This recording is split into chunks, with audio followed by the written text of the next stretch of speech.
Hello കൂട്ടുകാരെ, എല്ലാവർക്കും നമസ്കാരം. നമുക്കിന്ന് എളുപ്പത്തിൽ തയ്യാറാക്കാൻ പറ്റിയ ഒരു അവിയലിൻ്റെ റെസിപ്പിയാണ്.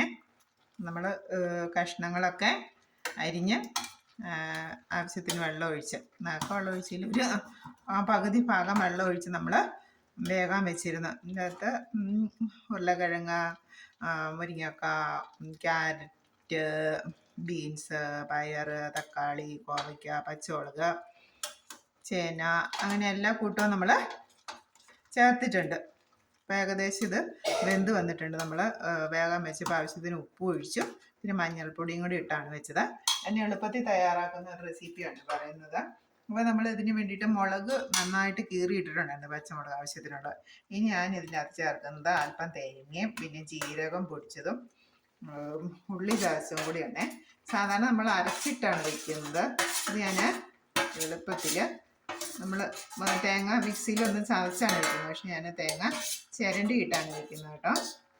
ഓക്കെ, ഉണ്ടോ? നമ്മൾ പച്ചമുളക് ചേർത്തിട്ടുള്ളത് കൊണ്ട് ഇനി ഞാൻ പ്രത്യേകം മുളക് പൊടിയൊന്നും ചേർക്കുന്നില്ല, അതിൻ്റെ എരിവുണ്ട്. ഇനി ഈ തേങ്ങ ഉണ്ടോ ഇതിലേക്ക് ഇളക്കി കൊടുത്തു കഴിയുമ്പോഴേക്കും, മിക്സായി കഴിയുമ്പോഴേക്കും നമ്മൾ ചതച്ചതുപോലെ തന്നെ